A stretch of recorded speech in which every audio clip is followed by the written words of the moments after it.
Добрый день, меня зовут Эдуард Ахсанов, и сегодня я хочу, чтобы мы поговорили о реставрации памятника Салавату Юлаеву в Уфе. Напомню, что он появился в 1967 году благодаря скульптору-монументалисту Сосланбеку Тавасиеву. И напомню, что в 1970 году Тавасиев получил за этот памятник Государственную премию СССР. Таким образом, значимость этого монумента была подтверждена не только на уровне нашего региона, но и на уровне всего Советского Союза. Сейчас возникла необходимость реставрации памятника, но в связи с этим возникли и некоторые вопросы. Об этом мы сегодня поговорим с общественниками Сагитом Исмагиловым и Файзулой Шахисламовым. Сагит Агай, скажите, пожалуйста, в чем проблема? Но проблема началась в 2021 году, когда ушедший в отставку Алих Постовалов был назначен начальником управления Башкортнаследия. И в 2021 году он заявил о состоянии памятника Салавату Юлаеву следующее, что памятник Салавата Юлаева оседает на 70 миллиметров, и крен ежегодно в сторону Белой составляет 11 миллиметров. И поэтому Олег Постовалов, он юрист по образованию, лучший друг Хабирова, они вместе работали в институте еще, потребовал, чтобы объявились конкурс на укрепление склона и благоустройство около памятника. Также он заявил, что коррозия памятника и силовой конструкции увеличивается на 10% ежегодно. Тендер был объявлен, его выиграл Стройкомпроект Челябинской области за 8,5 миллионов. Но оказывается, этот тендер обжаловала Наиля Майорова, и он был отменен. Через год был объявлен следующий тендер на другую сумму, на 14,9 миллионов. И в июле 2022 года конкурс выиграл акционерное общество ТСНРУ. Вот здесь с этим проектантом не все ладно. Об этом говорит и Азамат Галин. Азамат Галин сказал, что после заявления Олега Постовалова было сделано компьютерное моделирование, который показал, что слова о оседании и наклоне ничтожные, не соответствуют действительности. Компьютерное моделирование показал, что если на 70 миллиметров осел и на 11 миллиметров накренился бы, памятник упал бы уже давно в реку Белую, в сторону реки Белой. И несмотря на это, конкурс был проведен, а акционерное ТСНРУ стал победителем за 14,9 миллионов рублей. Это акционерное общество очень интересное. Есть две акционерные общества с таким названием. Один зарегистрирован в Казани, другой в Москве. Московский ТСНРУ белый и пушистый, а казанский имеет убытки и скандалы.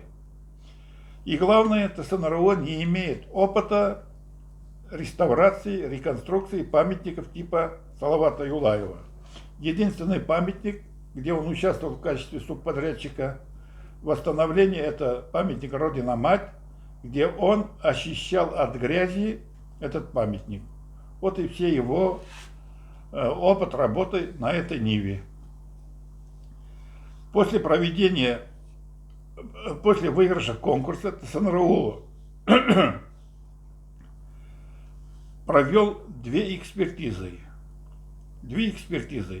Первую экспертизу провели казанцы. Это Рафаэль Валеев, научный деятель, Лейсен Ахтямова, начальник отдела реставрации, и Ильдар Мухаммедшин, архитектор. Но почему-то про эту экспертизу все замолчали, хотя она заявила, что и памятник, и силовая конструкция сгнили, подлежат замене. памятник сам оседает и так далее, подтвердил то, что заявлял Олег Постовалов. Поэтому был проведен, почему-то про это замолчали, который в 23 году, в 24 году, 4 октября до 11 октября вторую экспертизу провел СП «Бург» и партнеры, это ООО. Это недавно созданный ООО, он привлек 3 специалистов, которые имеют лицензию Минкультуры, состоят в реестре Минкультуры на проведение историко-культурных экспертиз. Но я вот название смущает, историко-культурная. Объект культурного назначения давно признан уже федерального значения, стоит ли называть экспертизы историко-культурными? Необходимости доказать что-то нету. Чтобы снять статус, что ли, это называется историко-культурным, я не знаю. Надо было провести, по моему мнению, строительную экспертизу.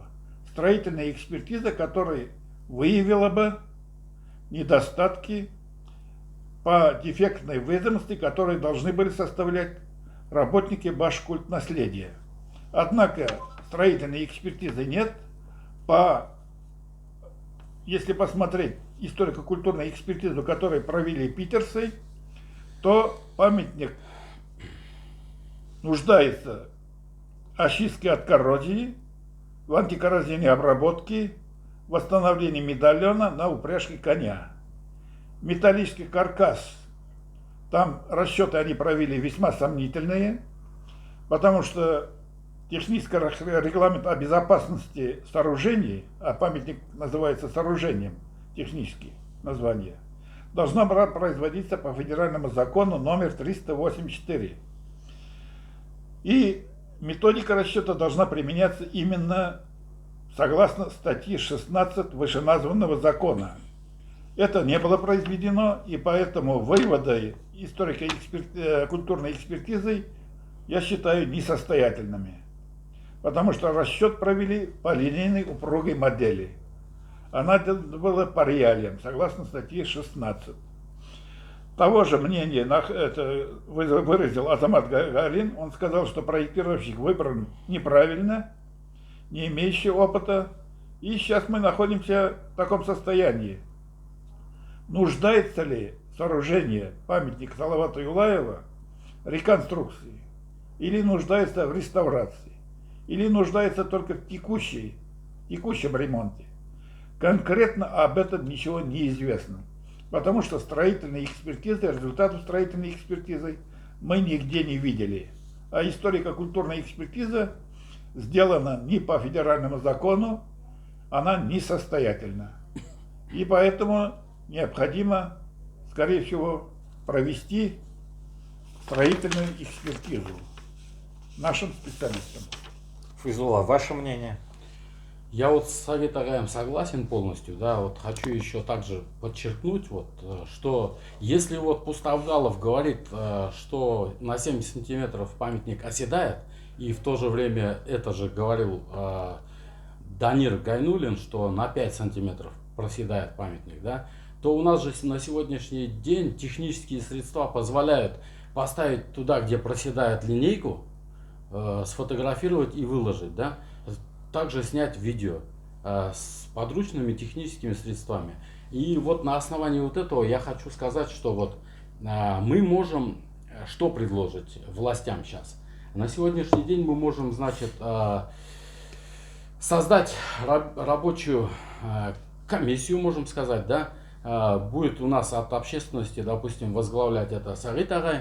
Мы можем провести полностью экспертизу этого памятника, начиная с постамента, техническими средствами простыми, да, ну, этими подручными измерительными средствами, органолептическим методом это называется в техническом надзоре, именно, согласно ГОСТам и требованиям строительных норм. То есть мы можем взять памятник, начать с постамента. Постамент мы можем, значит, взять, нам предоставят, надеюсь, план архитектурный этого памятника. Значит, мы все измерим, насколько у него сидят сваи, а вот он на свайном фундаменте, мы знаем, что он на свайном фундаменте. А если свайный фундамент, значит, да, ну вот постамент, то есть мы берем как фундамент, этот, и он стоит на скалистом грунте, он практически на сваях въелся в эту скалу, и эту скалу возможно подвинуть памятник только вместе со скалой, а отделить его невозможно совсем. То есть он монолитно стоит, и вот это вот сезонные пучения, допустим, в морозы, он не подвергается этому пучению, потому что скала, она не ходит вместе с грунтом, как бы, да. Мы же знаем, что даже дома строятся на болотистых местах, и пучение, когда свайный фундамент, пучению она не подвергается. А тут, тем более, памятник установлен во времена СССР, там геодезия грунта проведена. Геодезию грунта мы тоже посмотрим, она проведена там, и, значит, посмотрим, насколько сваи стоят. Потом, значит, мы берем обычный гидроуровень, да, шланг называется гидроуровень, водой заполняется, отстреливаем задние углы, там, значит, ровность, да, отстреливаем, значит, все это фиксируем на видео и также на фотофиксацию, на уровне стоит, допустим, да, передние берем два угла между собой, тоже отстреливается гидроуровнем. Это памятник мы можем рассматривать как строительное сооружение, да. Значит, потом, значит, пошли, насколько выше передний угол от заднего, да, допустим, да, на памятнике. Мы это отстреливаем, фломастером черточку делаем и измеряем это в сантиметрах.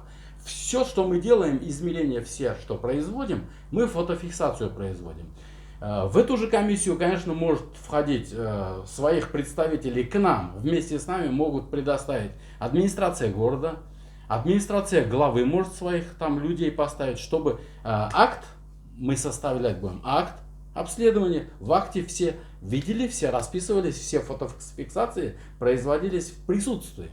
То есть, да, и башкульт наследия, значит, тоже своих представителей могут с нами вместе поставить. В то же время сам же вот этот вот Гайнуллин Данир пусть присутствует и пусть покажет, что он померил, как он померил 5 сантиметров проседает. Вот он пусть нам покажет на примере памятника, подойдет и скажет: ребята, вот я вот здесь вот измерил. Как измерил? Покажи, что измерил.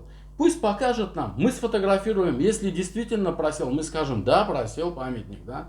Чему я очень сомневаюсь на скалистой местности. Вот он может нам показать. Значит, мы вот этот вот постамент полностью отстрелим. Боковины мы можем отстреливать как? Обычный уровень, да, берем уровень к торцу. Если у него какие-то градусы внутрь или внаружи есть, мы берем, прилагаем транспортер, уровень и вычисляем, какой уровень. И по архитектурному этому как бы плану мы смотрим, какой у него был градус. Спереди, сзади, по бокам все то есть вот этот вот постамент полностью обследуется. Не надо там что-то придумывать. Обычные технические средства. Рулетка, гидроуровень, транспортер и обычный уровень, простой. Вот. Все. Немножко мышления, да. И полностью мы можем все это вот. И на основании вот этого геологоразведки все это предоставить. Дальше мы переходим на сам памятник. На сам памятник мы войдем, значит, металлические конструкции изнутри то же самое измеряются. Все мы можем измерить. Там кто-то на видео, я видел, что отлупил кусочек там, да. Я думаю, что краску отлупили и показывают, вот он там якобы гниет. Ну, коррозия подвергается. Никак, я считаю, что он коррозии не подвергается. Потому что, во-первых, памятник сделан во времена СССР, и у него есть там специальная дренажная система, специальная система проветривания, да, значит, и само собой во времена СССР металл качественный был, резьбовые вот эти болты тоже очень качественные были. Мы можем этот вот металл обычным микрометром замерить. Толщину металла, допустим, например, угольник, толщину угольника замерили, сфотографировали, видеофиксацию сделали. А перед тем, как замерить, естественно, железной щеткой по металлу, да, очистили от ржавчины, замерили. Дальше мы идем сварные швы. Сварные швы тоже проверяются. Все сварные швы мы можем проверить, значит, проходим болты, шварные швы, накрепления. Все это вот объективно, максимально открыто мы обследуем, и если есть там какие-то действительно недостатки, то мы будем, естественно, это признавать.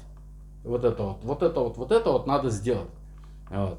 А на сегодняшний день у нас есть только вот поверить, кому можем. Это вот Елалову Ирику, бывшему главе города, мэру города Уфы. Он же сказал, что памятник еще 150 лет простоит. Я вот с ним вот соглашусь, думаю. Соглашусь, памятник еще 150 лет как легко простоит, вот этот памятник. Он стоит, там практически вода не попадает. Такого, чтобы на влажном месте, на болотистом месте нету такого. Он постоит, проветривается, все нормально. Металл там нормальный, я думаю, хороший металл, да. Если он чуть-чуть ржавчину снаружи имеет, это не значит, что он там подвергается полому там, да.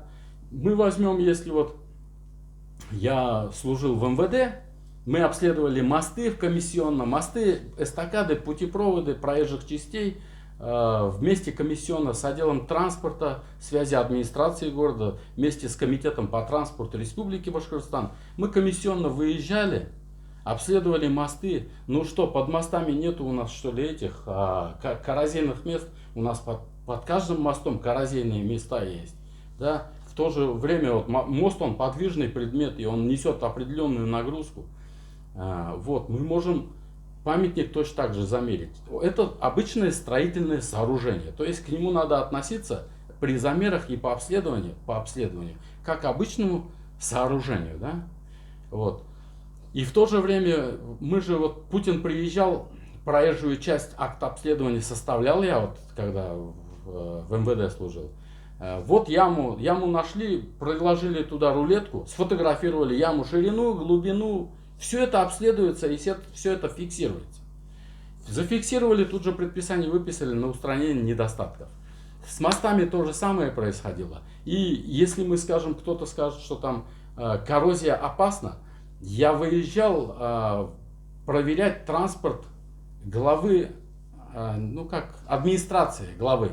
Весь транспорт администрации главы в год там 2 раза, иногда в год раз я выезжал, проверял техническое состояние транспортных средств. Также правительство, у них что? Снизу вот эти вот рычаги, балки, они тоже сверху имеют вот эти вот следы коррозии. Но это не говорит о том, что это безопасно уже, да?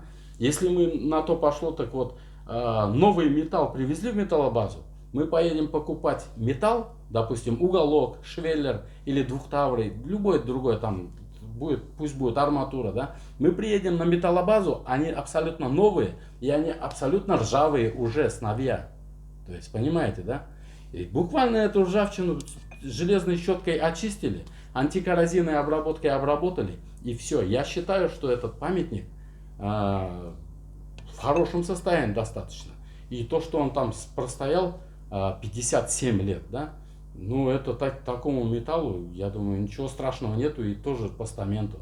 Вот нужно вот это вот объективно максимально обследовать. Поэтому я вот предлагаю, я вот ходатайствую, во-первых, перед нашим председателем Совета Гаем, чтобы он попросил, чтобы люди это послушали и пришли к такому же мнению, что надо, чтобы общественность вместе с государственными органами, государственными служащими, чиновниками совместно провели проверку с фотофиксацией, с видеофиксацией, составили общий акт обнародовали, вот он акт, обнародовали, в интернет полностью выложили, чтобы люди видели этот акт, да?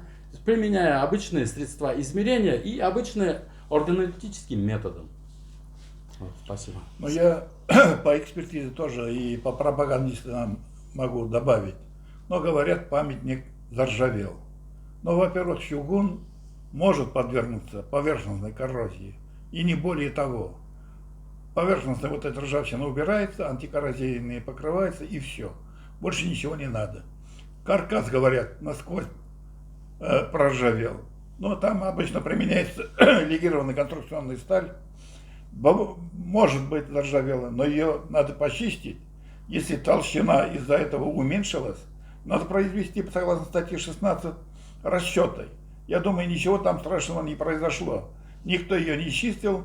Вот, судя по видеосъемке, там краской несколько слоев накрыли, и вот эти слои отбирал парень. Расслоение чугуна вообще не происходит. Это единственный случай, расслоение чугуна возможен, если нарушена технология отливки. Но у нас изделие, когда готовят, она проходит многоступенчатый контроль. Сделали отливку изделия, проверяют. Обробку производили, еще раз проверяют.